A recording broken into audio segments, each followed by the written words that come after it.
กองประชุมสรุปการจัดตั้งปฏิบัติเวียกงานต้านการค้ามนุษย์ประจำปี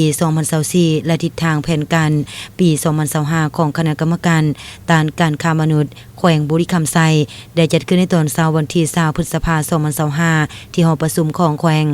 ภายใต้การเป็นประธานของท่านพลจัตวากุงจันทร์ไสปัญญากรรมการภาคแขวง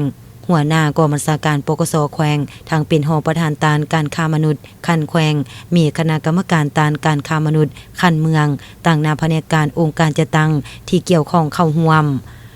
กองประชุมได้รับฟังการขึ้นผ่านบทสรุปเวียกงานสกัดกั้นและต้านการค้ามนุษย์ประจำปี 2024 และทิศทางแผนการ 2025 และการประกอบคำคิดเห็นจากบรรดาแผนกการในด้านต่างๆที่รับผิดชอบเวียกงานที่เกี่ยวข้องเป็นต้นแม่นเวียกงานการคุ้มครองแรงงานลาวและต่างประเทศการจัดส่งแรงงานลาวไปเฮ็ดเวียกอยู่ต่างประเทศให้มีความรับประกันให้ถูกต้องตามระเบียบกฎหมาย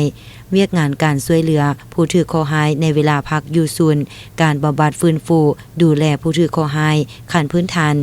การฝึกอบรมวิชาชีพระยะสั้นและการติดตามภายหลังกลับคืนสู่ครอบครัวและสังคมการจัดตั้งปฏิบัติหลักสูตรการเรียนการสอนเวียกงานต้านการค้ามนุษย์เข้าในระบบการศึกษาเวียกงานโฆษณาและตอบโต้ปัญหาการโฆษณาตัวยั่วของพวกค้ามนุษย์โดยผ่านสื่อสังคมออนไลน์และการจัดตั้งปฏิบัติเวียกงานในด้านอื่นๆที่ติดพันอีกจำนวนหนึ่งในระยะ1 ปีผ่านมาแขวงบุรีคำไซมีคดีการค้ามนุษย์เกิดขึ้นทั้งหมด9เรื่องผู้ถูก56คนหญิง1คนคดีท่องเที่ยวเด็ก1เรื่องผู้ถูก4เรื่องคดีค้าประเวณีของบุคคลอื่น1เรื่องผู้ถูก3คนหญิง2คน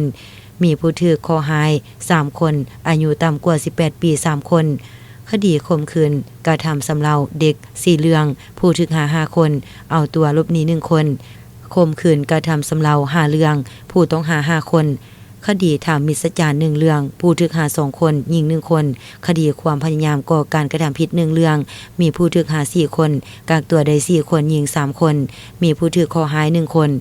ได้ช่วยเหลือผู้ถูกข้อหาจากการค้ามนุษย์ทั้งหมด4คนต่ำกว่า18ปี1คนช่วยเหลือผู้ถูกข้อหาจากคดีค้ามนุษย์3คนหญิง3คนอายุต่ำกว่า18ปี3คนหญิง3คนพร้อมกันนี้บรรดาคณะประธานพร้อมด้วยแขกที่เข้าร่วมกองประชุมยังได้พร้อมกันประกอบคำคิดเห็นตีราคาขึ้นต่อกับการจัดตั้งปฏิบัติเวียกงานในด้านต่างๆร่วมกันอย่างกุกไปกุกมาและมีจุดซุ่มอันสำคัญทางนี้ก็เพื่อสืบต่อเพิ่มทวีในการนำพาซีนำสุกยูการเคลื่อนไหวจัดตั้งปฏิบัติประดาคำสั่งนิติกรรมพลบทบาทอย่างกว้างขวางและลึกซึ้งในสาเหตุให้การจัดตั้งปฏิบัติเวียกงานการค้ามนุษย์มีประสิทธิภาพและประสิทธิผล